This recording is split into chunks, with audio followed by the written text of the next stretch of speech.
Hey everyone, thanks for tuning in. I'm Brian. I'm the host of the Left of Greg show. You're going to be watching the video version of our audio podcast. Please, guys, if you like the video, like it, subscribe to the channel. There's going to be more content on there if you're already a subscriber, and a better way for us to get you guys some more stuff. If you have any questions or comments, go ahead and leave them below. Check out our links down below to get a hold of us and to actually find out more places where you can get more information about this. Please like and subscribe. Follow us on Facebook at HBPRNA. Remember, all these cases that we discuss and all the discussions that we have are through the lenses of what we call human behavior, pattern recognition, and analysis. So please like it, share it, tell your friends about it, and we hope you enjoy the show. I don't even know. Well, we're live, so that's fine. So we'll go ahead and get started. All right, Greg. So let's go ahead and get started here. Just for anyone just listening, we are recording this on the morning of Friday, June 5th. It is Aloha Friday. I am dressed accordingly. It does not look like you are, but I am not. That's okay. So we're going to start with a little story today about how Brian, myself, it's good when I'm speaking in the third person, almost got catfished, scammed. I don't know how to describe it. So if anyone listening or watching has heard in the news recently, or an article came out about a whole bunch of folks in kind of like the Hollywood movie technical business slash Kind of like the Heidi Fleiss thing, or is this something different? no, I'm just wondering, is there different? Were you a hooker? No, I never got paid for any of those acts. Okay. But what happened was, yeah, we're live now. So we Sex I get a call. trafficking is no laughing matter. Here's what happened with. Sorry, folks, if you're listening along, I had some technical difficulties. Make sure I had to get straight. So I get a call. This is a few months ago from one of my good friends, known him a long time, and he goes, "Hey, do you want to? Hey, I've got this person who reached out to me through so and so. They're a big time Hollywood producer. They did like Avengers and this other thing. They're looking for technical support guys who are who have a tactical background and all this stuff and blah blah blah. Would you be willing? Whatever. Like, yeah, I'll take a phone call. I don't care." He's like, "Oh, okay. They're gonna call you. Is it cool if I send them your details? Yeah, whatever." So they call me, and I'm on this awkward, weird, like 10-minute phone call where they're asking me a bunch of different questions about a little bit about background and then what I could do in Hollywood and all this stuff. And I'm like, okay, yeah, whatever, we're just going back and forth. I was like, yeah, this is what, like, hey, we're looking for people as technical advisors, maybe do some stuff, in front of the camera. And I'm like, okay. And it was kind of awkward and weird. And they're like, all right, well, when we get back to Los Angeles, we'll set up a meeting in person. And I was like, okay, you got my contact info. Great.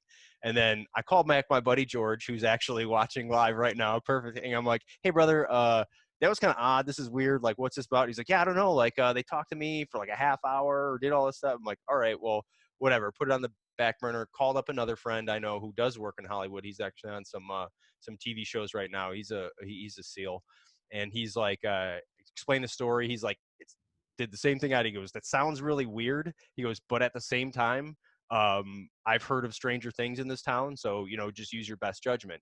Never heard anything back, nothing, right? So come to about a week or two ago, I'm talking to my buddy Lick down in Texas, and he's like, hey, keep an eye out. There's this scam thing going around. And I was like, what? So he tells me, and then I tell him the story.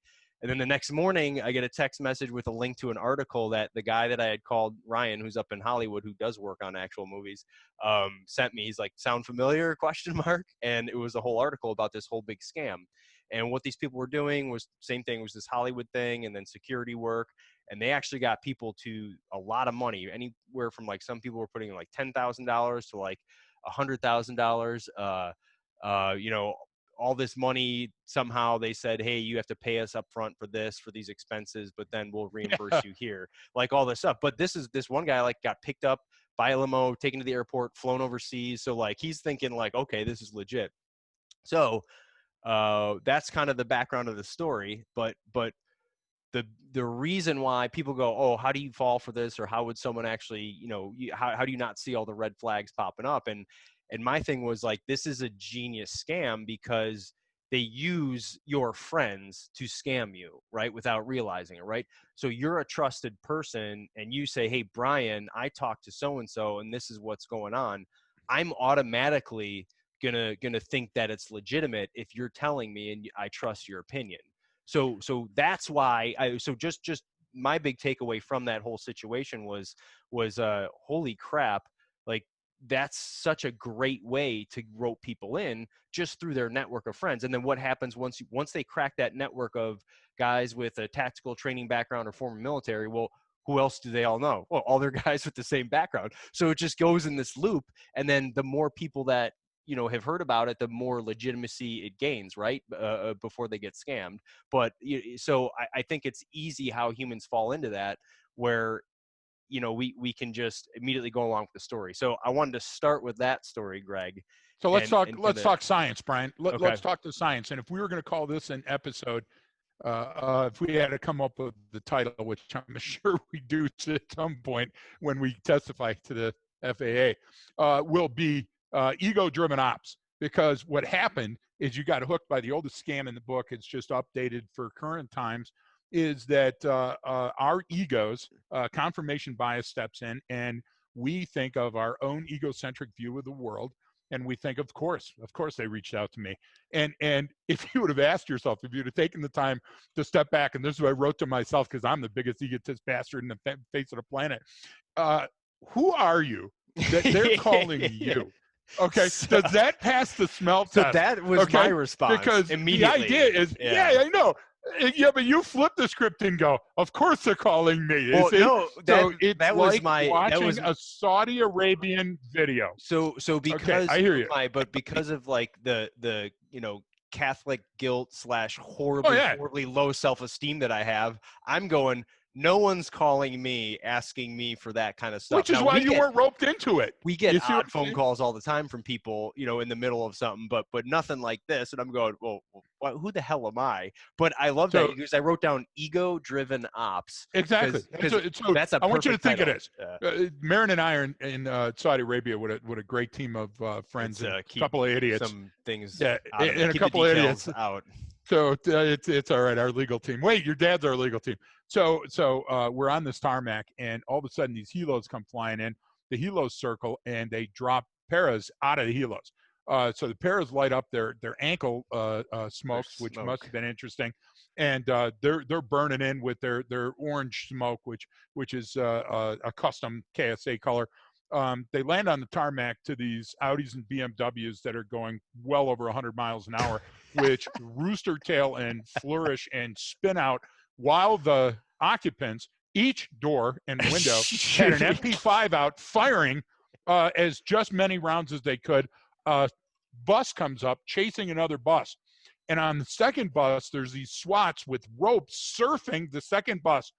The buses split up and pass the third bus that's parked, and the guys swing from the ropes off of the buses in through the windows of the buses. A bunch of flashbangs go up, and I was applauding. Everybody was applauding. Yeah. We were crying. But it was a Bollywood movie. It was horseshit. It was like a Chuck Norris movie. It was training. Okay, look, I love Chuck Norris, and now you're getting your ass whipped because he's going to beat you. He's probably in your house already, just so you know. So Brian gets knocked off. But the idea was that it was so nonsensical, but they had to learn it somewhere. So one time, a civilian contractor that was a cop for 5 years, you know what I'm saying? And some agency that was close enough to a big city that he could say, hey, I was Kansas City. Well, actually, it was, 72 miles outside. But I knew a guy from Kansas City. And what happens is the story grows, Brian, and it grows bigger. So you expose your jugular. So I'll give you one jugular expose, and I should have known better. So walking through the court building, and, you always got to make good felony arrests. You got to testify the next day, get all the stuff going.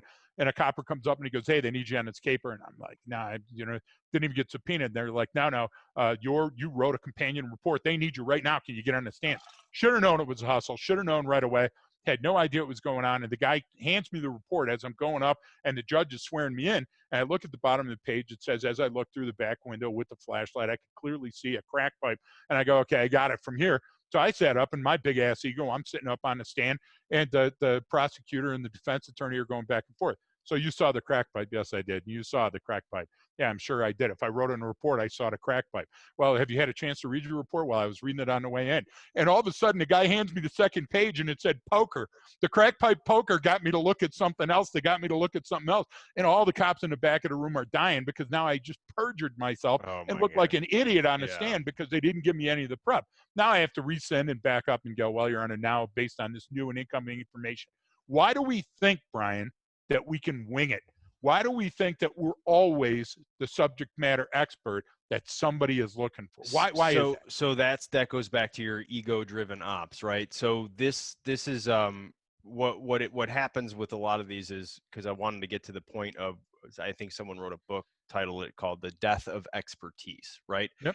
So we because we live in a world of influencers now, those influencers are louder and have more say or more voice than the experts, and that's tough because whether you have a real problem or a perceived problem, it's a problem. And whether you believe something to be true that isn't true, if enough people believe that it is, then that's now an issue we have to deal with. We did a whole podcast on flat earthers, right? Yeah. That's now a problem we have. I'm a member, by the way, now. Yeah. So they reached out to me. Where we have to put up with people that think the earth is flat, and that's awful. But this goes into how we get swept up into going along with what everyone else is doing, right? So, I obviously saw that this was a scam, or saw that it was weird. Yeah, and right up front you did. Had this odd phone call and was like, okay, that's odd, and just continued on. But some people do. The point was, the article, some people who are intelligent human beings fell for this scam. That happens all the time. Bernie Madoff scammed some of the smartest people, richest people in our country out of a ton of money. So this goes into, it's easy to get influenced. And once that starts to happen, I think we lose some of our critical thinking ability. The larger that crowd goes, because I don't want to miss out on it now, right? I don't want to be the guy that doesn't make millions off of this Ponzi scheme, not knowing that it was a Ponzi scheme, right? So that comes into that ego-driven ops, right? So a lot of this is about us, not really about the other person or the situation that we're in, right? Would that exactly be a fair way to characterize that? Yeah, you're exactly right. And for those that are listening in today, it is Aloha Friday, but Brian and I had a business meeting just before this. And even though it's live, I want you to understand we're building this plane in flight. So we literally, as he was doing the live stuff, said, hey, here's our topic for today. But I believe in the topic, and I think that we can still get some valid takeaways. And Brian, yeah, you were so clever. You came up, it was a scam right at the beginning. But let's see how scams work. So one of my favorite people in the whole world, Brian, you know this because we've been friends for a very, very long time, is P.T. Barnum. P.T. Barnum got that extra nickel out of people's pockets by having a sign saying, see the egress. And everybody goes, hey, I haven't seen one of them. And they walk outside because it's the exit, and the door locks behind them, and they got to go all the way around and buy a new ticket. So P.T. Barnum was the master of social media of his age, Brian. I think it's an important story. What happens is he comes up with the Cardiff Giant, and a mermaid. The mermaid was the chest cavity of a monkey that was decayed, some parts of a fish, and all this stuff. So that worked so well. See the mermaid, that he made a ton of money. That the Cardiff Giant, what he did is he took some Portland cement, took some elk bones, took some bones from different animals, and displayed them. So it was this massive humanoid actually feature where part of it was revealed and part of it wasn't. And then there was some hay from the excavation. So what he did, unbeknownst to everybody else, he went out and he got this guy that had a lot of drunk and gambling debts, but he had bona fides as a PhD. And he said, hey, be part of this, you'll be a millionaire. Then he went to a couple of other people and said, hey, remember you dug this up with me? Remember we were out in those fields in Cardiff, England, or Wales rather, and everybody, yeah, we got it. And what he did is he shipped this box of horse shit, which is nothing, over to the Americas. Started on the East Coast, Brian. It was the biggest attraction. He couldn't stop making money. Everybody had to come in, and they were saying, listen, this is the missing link. This is the difference between apes and humans. The Cardiff Giant is clearly whatever. Now, what he understood is when you put the rock in the pond, the ripple goes up, Brian. Right. He knew exactly how long it took to get to St. Louis. He knew exactly how long it took to get to San Diego. So what he did is he rode that wave. as the information and the news services were printing how amazing this was, guess what he kept doing? Kept moving He it. kept traveling west. Yeah. He stayed ahead of that curve. And what happened is he didn't get caught until he said, okay, I can't outrun the curve and go all the way around the world again. So I'm going to let you in on something. It's horse crap. The mermaid was horse crap. And you know what he did 5 years later, Brian? He came out with another one. Yeah. And everybody got in line. We want an expert to tell us what to do. If you're the sham wow guy, hell, we put Martin Woolley on our broadcast with some clients because we know they want the sham wow. They want to hear that foreign accent. The British accent. The minute they do that, they open up their wallets. There is credibility. For example, there's a difference between special forces and special operational forces. Most average human beings, and that's not a bad thing saying that you're average. I'm kind of average, although I'm very good looking. But the idea is average weight, I would say. Well, but the idea is there's a few things that are not bite me, pal. So I want you to understand that the distinction is very different, but not to most people. So if the person says, hey, I knew somebody that was in the Army, immediately everybody listens up, and even me, Brian, I wasn't an MP, nothing against MPs, but I was a bona fide card-carrying member of the law enforcement community, and I was a soldier. And then when I say that, what do I say? I say, well, I was in the Army, and I was in the military, and I was a policeman, but not a military policeman, because I don't want to conflate those issues. I want to make sure people know what it is I'm commenting. So I think maybe the overarching theme then for this talk will be ego-driven ops. I like that because that touches on everything. So you brought up the P.T. Barnum example, and as an early form of social media, right? He was the master at it, at marketing and kind of promotion and lying. Yeah, well, psychological manipulation, aka lying. But what now today we still have that, right? So it's still just in front of us. And I would say Barnum was an influencer, right? I mean, he wasn't a subject matter expert on the exhibits or the animals or the things that he brought. He wasn't right? a social anthropologist. No. He wasn't an archaeologist, but he didn't need to be. No, he made it sexy. Close enough. He made it sexy. He made it. He made people want to come in and watch and get everyone in. So, and I think that's a good analogy for a lot of what happens on social media today, and how it is ego-driven ops, right? So if I look at a lot what I've seen.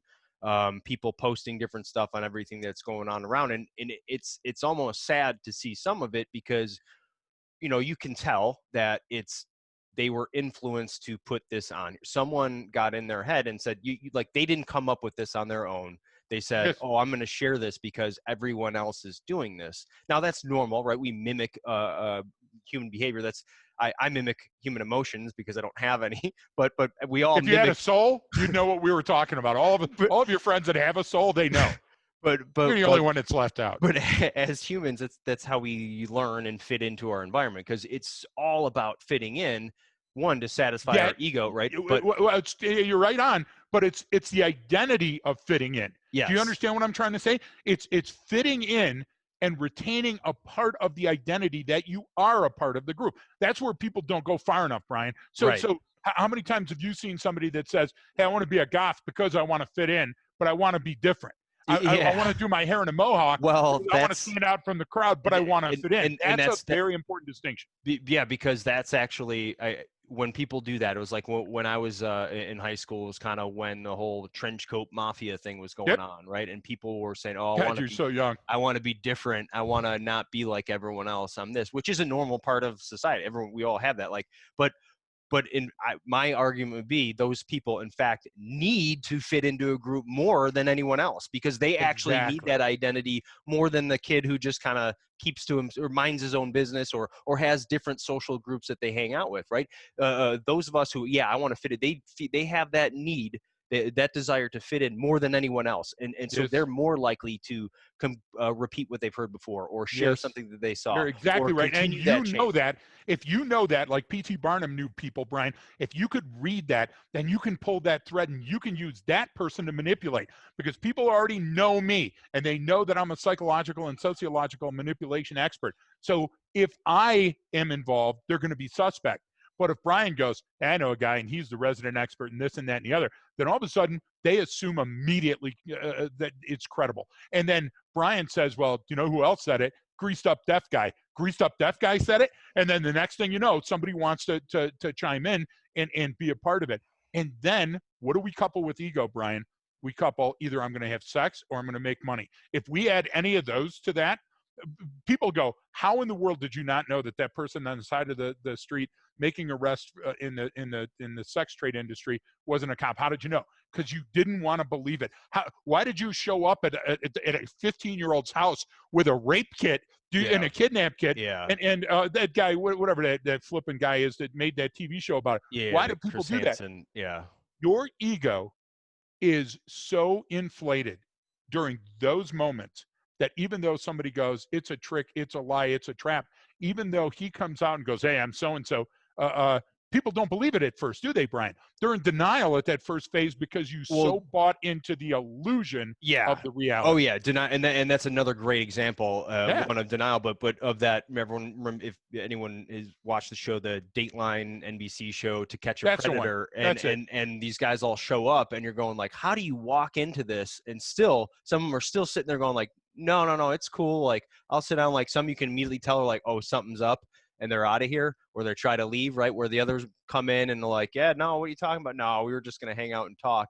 And you're going, and that's a great point of ego-driven ops, right? We're so egotistical, all of us as human beings, right? We all are. But actually, my buddy George, shout out to him, who's actually watching us on Facebook Live right now, was the one who introduced me to this thing that turned out to be a scam. Same thing.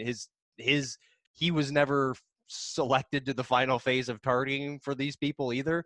I wasn't, but what he asked a good question. He said, do you guys think that it's a lack of identity? Meaning, so like, let me speak to that. What drives one person to need to fit into that group more than others? So, and this guy's name is George. And George, great to virtually meet you. And that's an excellent question. It's the right question to ask.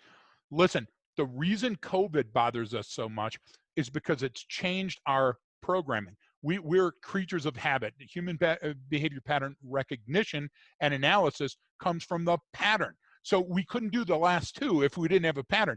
And so we love our patterns. We don't want to expend one extra calorie doing something. Now all of a sudden our daily regime is shaken up and we can't do the things that we like to do. What's the worst insult of it is that we have to surrender our identity now by wearing a mask. We have to put a mask on. And that does the Heisman to our emotions and to how we read people. And, I walk around all day going, I'm smiling back here. So they know that I'm not a threat because here's Lothar, the giant, coming after him. The idea is your identity, your ego is so fragile, and you need to try to protect it in all circumstances. So that's why people stay in domestic violence situations too long, because they stay there and they go, yeah, I'm getting beaten, but it's only Thursday and Friday. The rest of the week, he's nice to me. You're saying, no way that can happen. That happens every day in America. Our identities are so fragile. We have to prop them up. Okay, and because that goes into a lot of the ways we cope with things. You just brought up that specific example of a domestic violence situation or an abusive relationship where someone stays in, right? And part of that is they may see some, like you just said, well, yeah, but it's only Tuesdays and Thursdays. So they're at such a level that they actually can see a light at the end of the tunnel. And this goes into why we face some of the issues that we face today in our country, right? So compare the United States to, like, let's say living under like a brutal dictatorship in some of the places that we've gone and played in, right? The people there, no matter what's going on in their life, no matter what they're dealing with, whether that's their own personal issues, family issues, social issues, they have someone to blame it on, right? They can go, yeah, but if it wasn't for this guy in charge, we would be able to be free and I would be able to do this. And he's the reason for all of this. So that does two things for me. One, I have someone to direct all of my anger, rage, frustration, and everything at, right? I can project even my own personal issues onto that person. And guess what? Everyone's going to agree with me because I'm living in a legitimate situation where this person is a horrible individual and they're brutal to my society. And it gives me this. It gives me the light at the end of the tunnel. It gives me hope because I can go, well, if once they get rid of this guy, all of my problems are going to go away. So here's the issue now. What if you still have all the same issues that person's dealing with in this situation, but you're not living under a brutal dictatorship? And some of those issues are fixable, through your own hard work and diligence. You Yes. get what I'm saying? I think No, it you're right changes on. a little bit because a lot of it comes from we have to direct it towards somewhere, right? That fragile ecosystem, the ego-driven operations. I have to direct it, and I'm certainly not going to stand in front of the mirror and give myself a good look down and say maybe I'm the problem, right? You can't do that, Taylor Swift. You cannot. And so here is a way to couch my response again through science and through example. So in a domestic violence situation that shows up at work, everybody's known of one. If you don't, read the news, do your homework. But there was a rash of them all in a row when you and I were still traveling. That happened at nail salons, just 3 or 4 in a row. And people were saying, "Is it the nail salon? It's the oil. He hates the oil cans." The jerk, Stephen, Steve what's the Martin. guy's Steve Martin? But no, what it is that lack of control and that lack of identity. So she or he said, "No, we're through. We're done. I'm out of here." And then that person that now was wrong, the violator, the bad person in that relationship that's beating her up and psychologically attacking her, says, "Okay, well, I've lost my identity because our roles are you have to cower or it doesn't make sense that I'm punching you." So the idea is that now that I've decided, well, I'm going to blow my brains out, but I'm going to kill you. And where am I going to kill you? I'm going to do it in front of your friends at work. School shooter, same thing. School shooter doesn't go to somebody else's school. He Right. goes to his own school. You remember the rash of shootings in malls that lasted a couple of years where every few months you saw the mall shooting? Why? Because I'm running with my friends at the mall and I pull out a gat and look at all, hey, I'm in an arena. People are looking at me. If I do that on the street, I might get shot. But if I do that at the mall, man, I'm grandstanding.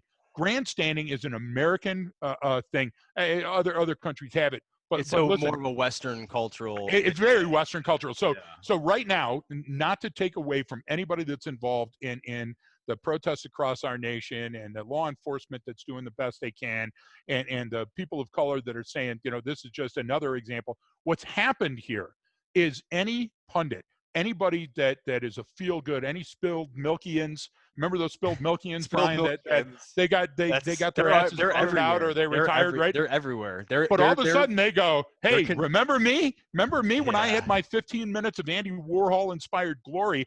I'm going to come back and I'm going to jump on this. Brian, do you know that I'm against drowning?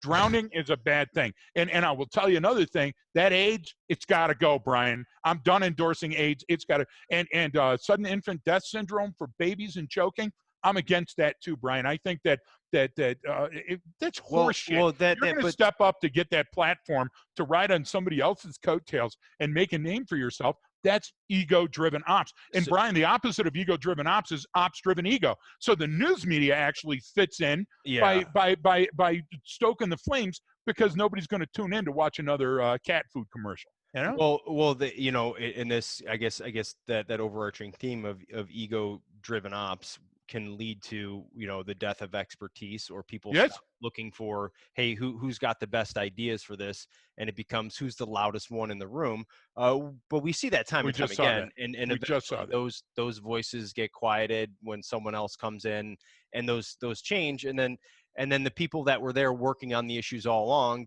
are still there working on all the issues, while the crowd and the attention goes somewhere else.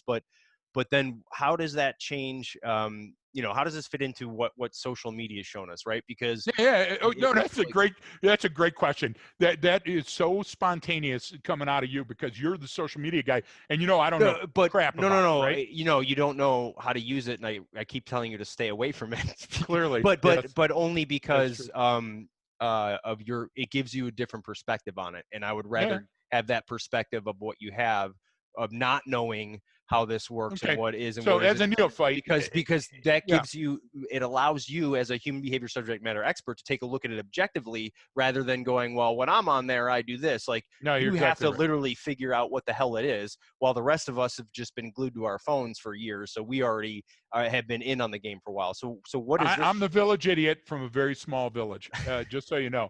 I have no idea what LinkedIn is or how it works, although I have 5,000 people on it that are my members and follow it. I don't have a Facebook page, but apparently Arcadia does, because we're live streaming on it. And it's best I stay off because I'll just break something. But the idea is this, Brian. I would ask you this.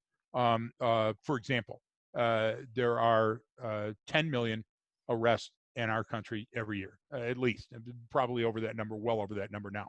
Why do some come up to the top? Well, it's not unlike what I've seen when you introduce me to these social media concepts where you see something go viral. This is how old I am, folks. The last thing I saw go viral was Gangnam Style, and I can still do the flip and dance, right? Yeah. So, and somebody had to show me that on their shoe phone. Yeah. But Well, the idea is, you've dealt with things in your life that have gone viral. I've had certain viral things that I've had to get a paste or a salve for, which is not fun, I might add. That's also streaming. But I want to tell you this. The quickest way for something to stream or go viral used to be that it was the expert in the room. So you get a president or a leader or a doctor or somebody that's a learned sage graybeard that would step up and go, the one thing to remember about, and people would come out with their notebooks. Right. Okay. Now it doesn't matter who you are. If you got a phone, if you got the Thunberg, if you walk out and stare at the sun for 15 minutes, somebody else films you, it's going to go viral. Because what people want now is distraction, because they're tired of the look at the average. I haven't watched news now in I don't know how many, it's 11 weeks because I can't stand that there's a scroll across the top, scroll across the bottom, everything is in red, even the weather. Holy shit, it's going to rain tomorrow. And everybody's sitting in the back of their chairs. If you continue at that pace, you're going to die early, because the amount of stress and anxiety that's built up in that, Brian, it comes from the social media. So the balance has shifted, and they figured out now that the algorithm is the more outlandish, the more crazy, the more stupid that it becomes, the more people are going to watch it. And then when they talk about fake news, its existence or not, because both sides say it's there and then both sides say it's not. Yeah. All fake news it's fake is news ego-driven ops. Fake news just seems to be anything people disagree with. Is that exactly? So. Exactly. But think about it. It's the ultimate definition of ego-driven ops, right? Alternative facts is our dear friend Hillary Clinton. And Hillary, I love you. You should have stayed in politics. I've written everything that Hillary Clinton read or wrote, and a bunch of stuff that people wrote about her. But her European comment with the guy with the grenade and security team coming off the plane. And she turned and said, it was a willful misrepresentation of the truth. Yeah. Okay. Greatest line by a human being, acknowledging that they were talking out their ass ever.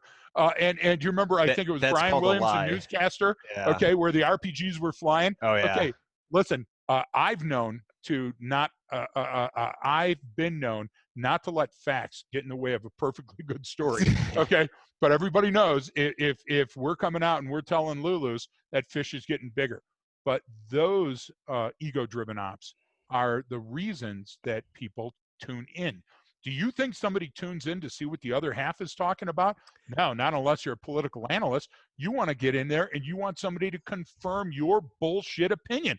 That's why these insane television shows are out there about some goofy, theory that somebody else has, and people are eating the popcorn watching it. Are you Collier is going to get pissed if you're talking about Bigfoot. By the way, my life has been threatened twice. My life has been threatened twice about my Bigfoot and UFO things, both about Bigfoot, never about UFO. But my latest trend is if you watch the ghost hunting thing, ghost hunting is like coming out against. They never find the ghost, but they get so close. And you know what? They look at Jim's reaction, and Jim's going, "I'm scared crapless," and they go, "Well, that's all the proof you need." That's all. You know what I'm saying? So Brian, today in my ego-driven op, I'm going to come out against automobile fatalities. I think they're wrong.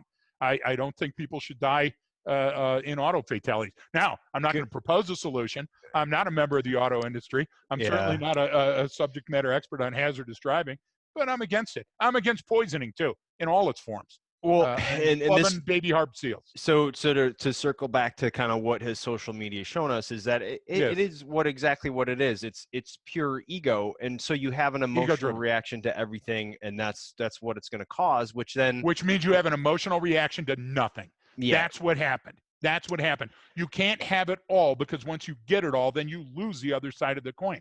So if you're going to be emotional about this and that and the other thing, then you might as well be emotional about nothing, because it dampens the scale, Brian. And now we no longer have scales of justice. We no longer have empathy. We no longer have true human emotion. What we have is, no matter what you say, because you're on the wrong side of the aisle or the wrong side of the issue as I see it, you're Well, wrong. And everything that yeah. you do is So shit. so that can break down into kind of, how the Chaos. yeah, but it's basically group identity and tribalism and how we form these opinions, how they become solidified, and we lose some of our critical thinking ability. It's always it's the Taylor Swift analogy I always use, but it's always, I always try to look at it as maybe I'm wrong, or maybe I'm the Yep. problem, or maybe everything I thought on the subject was completely wrong. Taylor, we'd love to have you on the show. And then it You're goes a fan. back, huge fan of T Swift, by the way. Exactly. But that goes into then how we look at all the information. If you don't take the time to look at it and go, well, wait a minute, what's the other side saying, or what am I wrong? But what is also happening now, Greg, is, and we've talked about this before, because it leads back to the other theme of this talk, is the death of expertise, where Yes. we all get an opinion, we all get a say, which is our rights under the Constitution, but not everyone's opinion is weighted equally. And one of the things that's come out of this is that people are saying, hey, if you don't get engaged, or if you don't do this, that means you're this. So you can't do that. which is look. no. I I kept down it. to, No, but hang on real quick, because I kept Go it ahead, general bud. like that. It says, Yeah. oh, if you don't do this, that means this. All right, so I'm keeping that very general, so you can fill in whatever words you want to put into there, right? You're right on. But now that we call that's a quantum leap of logic. You can't Absolutely. assume that I'm a racist because I didn't reshare your social media post, and that's wrong, and that's intellectually fucking lazy, and stop doing it. And that's the issue. The second part of that, okay, Turner Classic Movie last night, Brian, played Cabin in the Sky. Absolutely love it. It's a musical if you haven't seen it. But Turner Classic played it. So did I buy into an accidental racial stereotype because I watched it and enjoyed it? Or was Turner Classic trying to promote a supremacist agenda? I can't think that hard anymore. Holy shit. I went down to my neighbor Lanny. Everybody knows I love my neighbor Lanny right down the hill. And I had a skin tag, and it changed colors recently. So instead of going to a doctor, I figured, hell, he's got a cell phone. I asked him what he thought. That's the death of expertise. That's what we're doing right now, is we're saying, well, this guy's cousin's uncle's brother has an opinion, and we're going to devote the next half an hour to hearing what the hell he's got to say. Didn't we get into the habit of electing officials based on their knowledge and credibility? No, it's not. It's a popularity contest. Vote them out. Yeah, but it can't be. It can't be if we want our great nation to continue, because we have thoughtful writers and artists and everybody in this we recently heard that again about if this training is going to go anywhere, it's got to have a cultural component, because when we go overseas, hey, listen, we've been war zones all over, and people understand a lot more than you think, and humans are humans wherever we go, and there's right and there's wrong and there's gray areas, and you got to avoid those, and there's certain terminology that is explosive in nature, and you got to avoid those. So come on, we're smarter than this. And actually, I think some of the stuff in the U.S. would be better articulated as cultural differences versus skin color differences. I think, but that again is an easy way to simplify it, and that's the issue. Is that's not what we're trying to do. He's different. No, and that's what I mean. That's what I'm saying is that. I think everyone's oversimplifying some of the issues that we're dealing with. They're heavily nuanced and complicated. So you can't then put blame on other people, or say you're taking the same logic that the people that you're speaking out against are using, and you're using it yourself. And that's where the hypocritical thinking it comes into play that I can't stand. But the issue with all this, because I'm surrounded by it, right? I always tell people with social media, and whether you're on Twitter or Instagram or whatever, I hear people go, oh, it's so vile, it's this, and people are always saying the worst things about each other, and it's instant reactions. And I'm like, well, who the hell are you following on Twitter? Because I go on there and I laugh my ass off all day long. Well, but that's changed. Just it. Yeah, that's changed. Yeah. That's changed now. So now I can't avoid it, and I'm like, can't even get on the phone and look at that stuff, because people are having I think we're playing, as you would say, loosey goosey with some of the terms we use, right? Like my business card. Apparently, people have forgot the meaning of what a racist is. You and I have seen real racism before in some foreign countries where That's horrible because you were a and different fatal. ethnic group, or you praise the same God but differently than I did, we're going to Exactly. cut your jugular wide open in front of your whole village. Yep. So we've seen what real racism is, and so I think we use these terms get diluted, right? That there's too much turbidity, right? The water Yes, is not but anger clear. is okay. Yeah, Anger is yeah, okay, yeah. but anger is absolutely necessary. Brian, if the tea kettle is on the stove and the tea kettle ramps up, it's going to whistle. The Mm-hmm. only way to get it not to whistle is remove the Okay.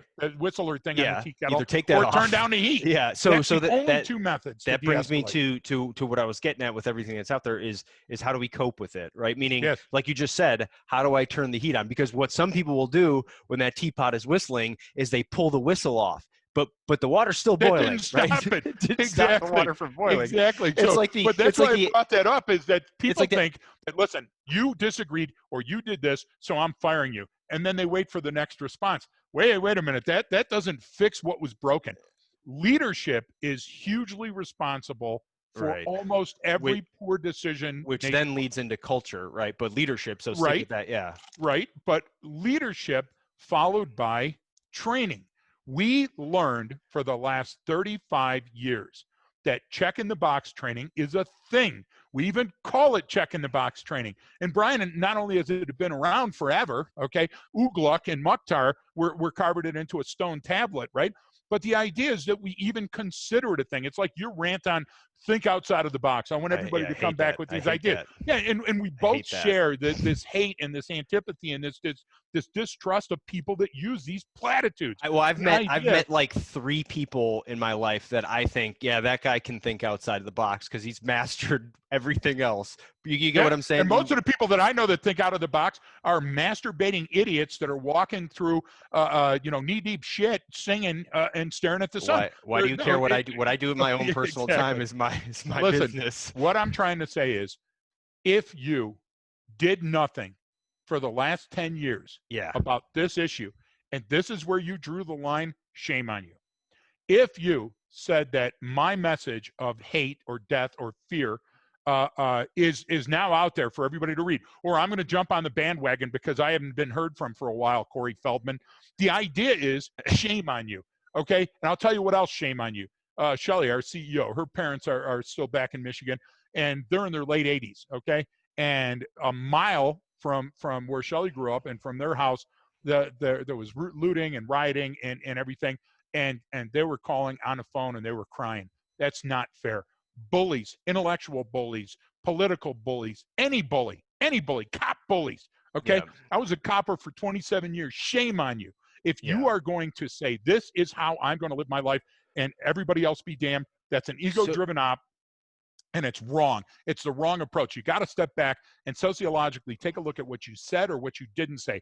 The culpability is for all of us. If we look the other way, we're Brian, all if we weren't counted, responsible. we're all responsible. But You're exactly right. that goes into, because that's my biggest issue too with some of this. Like I've only been doing this. I've only been playing in this arena of human behavior and training and de-escalation strategy for like a decade. So That's you've true. been doing it for like 3+ decades. So one of the Yep. things is like, hey, welcome to the party. The water's warm. The Yes. beer's cold. We've been here a while, right? And so what happens is some of the issues get conflated and we look at it. But what I did want to get to, what you started to go down the path was then how am I supposed to cope with this? How am I supposed to sit there and go through a social media feed? Because I'll be honest, man, like there's certain things that keep me up at night that shouldn't, and I'm sure you're the same way, because Yes. we care and we're emotional about these things. Very. And We're I've empaths, had some conversations with a number of people who are also in the fight, well, so to speak, Yes. especially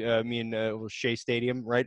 Of what keeps us up at God night, bless 'em. because we know we know we're all better than this, and we know what the answer is, and we know what trading is, and we know what the real issues are, and it's getting that across is very difficult because it goes back to the classic signal to noise ratio. Every problem Yes. in life is a signal to noise ratio. There's so much flipping noise out there. So how do I vector in on the signal? And this brings me into the question here is, how do I vector in on what that signal is that I should be listening to? But really what I'm saying is how do I cope with this? How do I deal with that? How do I understand and sense make so that I'm not walking around stressed out because of the situation that's happening? Yeah. So since 1979, I've been saying training changes behaviors, and I've been doing training everywhere that would have me, that can put up with my egotistical fat ass. And Or the idea is or that, pay. or pay, yeah, and trust me, there's a lot of ones that we did for duty honor country that nobody Yeah. ever paid a dime for. Yeah. But And it the was idea necessary. is that when you're out there and you have a job that other people, like suicide, Brian. People say, why does a chiropractor or orthodontist, they got to put some braces on? Why does Orthodontist. that person have a higher suicide rate than somebody else? Because all that person does all day long is give somebody else pain. People don't come back with their great smile and go, "Look what you did for me." People would rather say, "This hurts, this hurts," and after a while, it gets to you, Brian. The same with being a soldier. You can't say, "I got PTSD because I survived COVID." Kiss my ass. Because there are scenes out there. There are people that Brian and I know, that folks that know us know, that are non-functioning humans anymore because their Yeah, emotional they toll can't. They is full. can't. Yeah. They're full. They can't even Yeah. function as an emotional human being anymore. And that's wrong. And we brought it to that state because with all of the advancements, what we haven't understood is that this area hasn't been allowed to advance. And if we allow that to catch up to where we are, Brian, by my calculations on the shoe phone, it'll take 1.8 million years of evolution for us to catch up Right. to it. So what's happening to us, Brian, is we're saying that we want to spearhead efforts without doing the research. We want to spearhead efforts without Right. finding the answer. I would say to you that this is what I would do. I would sit down and say, I'm not going to take my own opinion on this. I'm going to research and study. Then I'm going to say, if I'm going to research and study, I'm going to look at the greatest minds that are wrapped around this. For example, you're going to look at Monterey. Now, stop for a minute, Well, because Monterey has always voted red on an issue, and you're thinking green. Stop those. Take all those yeah. personal impressions out of it and say, what's the bottom line? And the bottom line of this issue and many companion issues is of lack of training, is that I But do not want to spend the money so to train my personnel to be better, and I'm not going to give them a wage that's higher so they'll think and better on the street. people are saying that, and people are coming out. I know you're going to get the hate, fear, and discontent all over the TV and social media, but even the New York Times is putting out this morning some actual numbers and facts about what cities have been doing this already and how well it's worked, meaning with de-escalation strategies and training and all that stuff. But we always say training changes behavior, and then people are spouting off on the news because now it sucks, as we've been saying that for a long time. That's what we do for a Yep, living. but but 1979. but But now it's an issue. but now everyone's talking about training, but I don't think everyone knows what that means. So for everyone watching and listening, explain what you mean by training, because education and training are two different things, two Yeah, yeah. distinctly So different here's things. the education. And Brian, I'm going right down to the street. We don't have the time on this broadcast, maybe Yeah. on future broadcasts, but I'll tell you, I'm going to go right down to the street.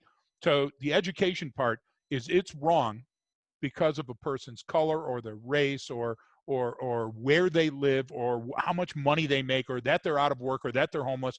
It's wrong to be a bully to that person and take advantage of that person and be Yeah. mean to them. That's wrong. That's education. Everybody should have that basic Right. legal, moral, and ethical baseline as their education. Now, training is putting somebody in a situation where you actually test that.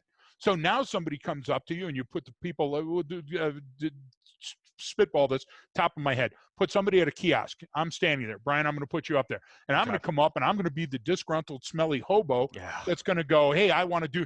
Now, listen, if you haven't encountered that situation and you don't have a chief strategist that says, here are 3 ways to de-escalate the situation, and you haven't done it part task, which means this discussion that we're having right now about the different facets that would fall in, and then prac app it where you actually do it. You actually have that situation. We were in law enforcement training 35 years ago, and there were shootings, and I would say, listen, you always got to try to render aid. What are you talking about?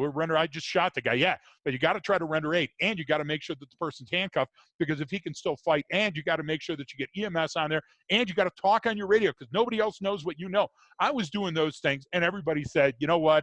you're an alarmist, it's hyper, it's paranoid, and so now that's how training is done, Brian. So in the late 70s when I was spouting this stuff, nobody was listening. Now everybody, that's how their model is. So we have to get back to true training, which means equating the experiences that you're likely to encounter, not all of them, okay, but have them template and prototypical enough that it's similar to one. So when that situation happens on the ground, you go, holy crap, this is almost like scenario 5B, okay, where everybody's bailing out of the car and the car's still rolling. Do I chase the subject or do I stop the car before it kills somebody? And I want to, so the idea is that like our motto, training changes behavior, but education is important, and there's a learning process, important, but it doesn't go far enough. There's a difference between education and training. I think a lot of people, what they think is they're putting into a training program is really just an education program. Lip service. It really is.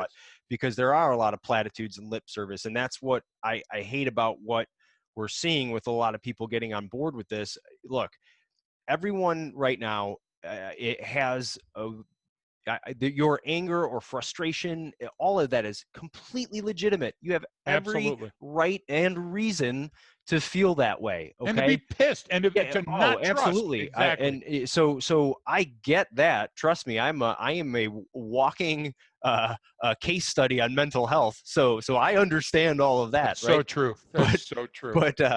But and a few other things, but STDs. Where that gets into is where do we direct it then? Because if that's all I'm doing and that's all I go through my Facebook or Instagram feed and see all this and see that, and how do I not have that emotional reaction? Where should I direct all that to? Because I look at it as a lot of what's happening. The right question. So a lot of what I look at this as too is when I've said it on here before, it's the person when you're waiting for your flight and your flight's delayed, who's standing up there yelling at the gate agent because it's her or his fault that your plane is delayed, right? It's that same anger, right? So because now I can tell you why that person's doing it. They're upset because their flight's late. They had other plans. They're going to miss those. They're going to miss some connecting flight. It's going to change their whole trip.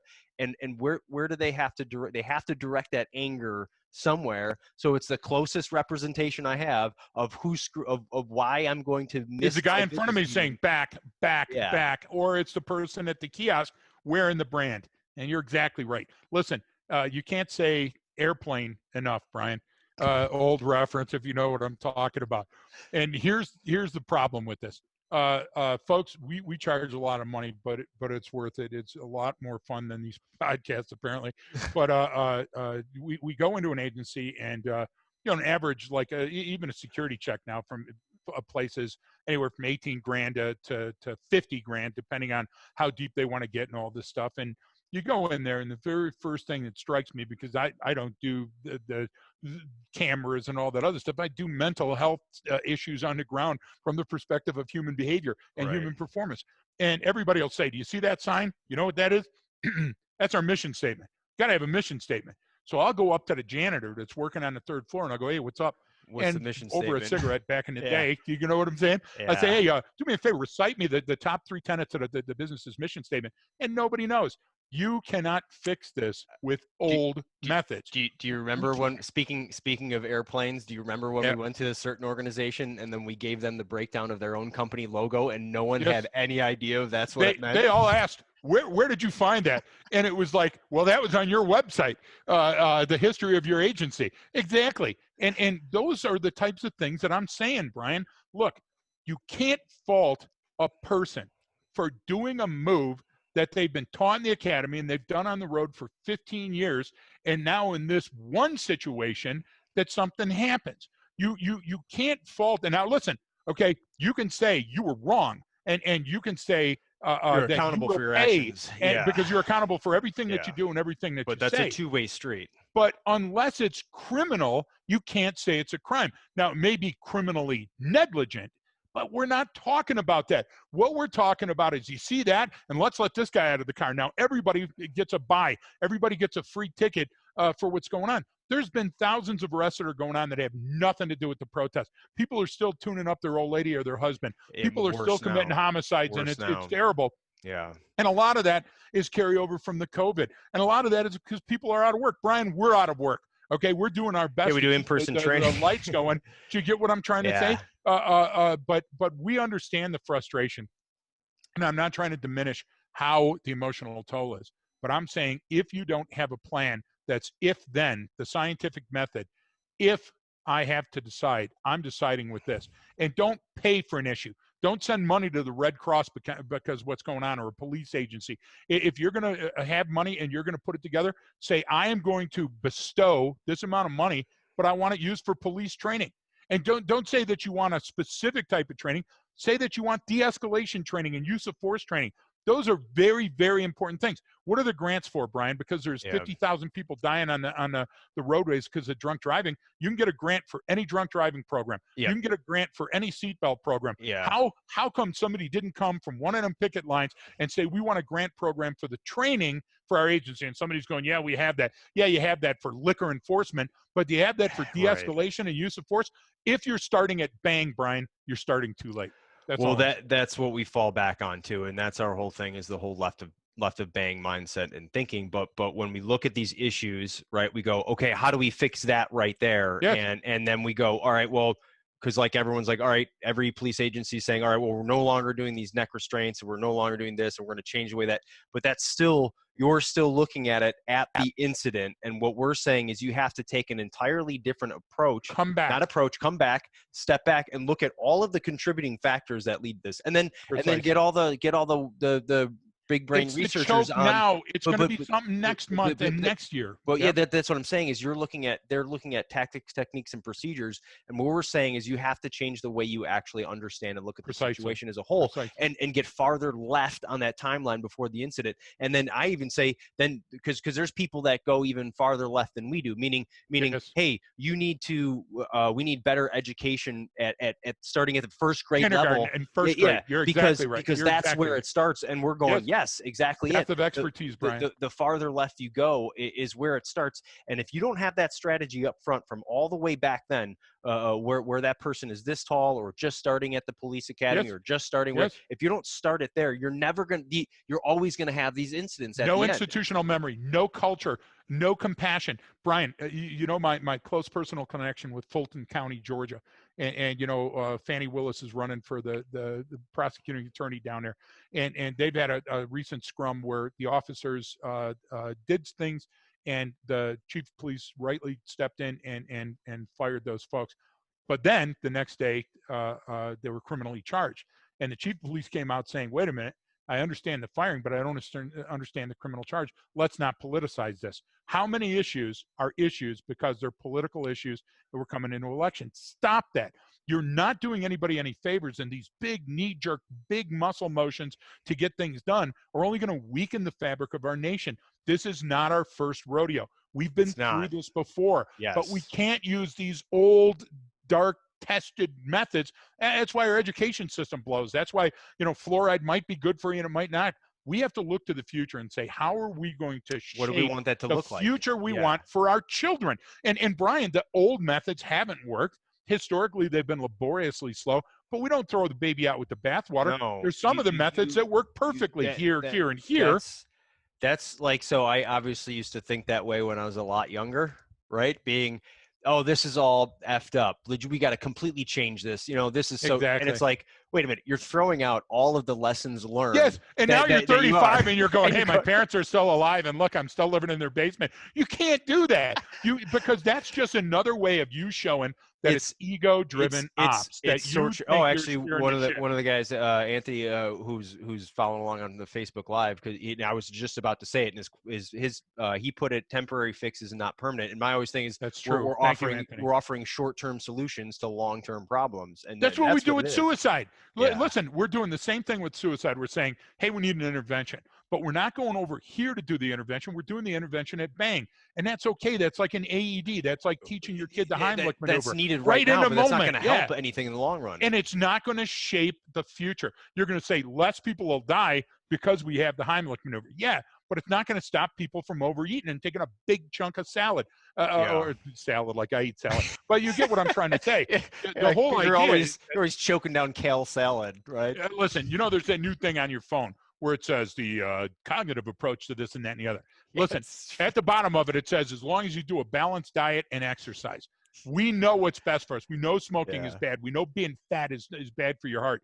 Yet we continuously choose outside advice that says, well, maybe it's not that bad. Why?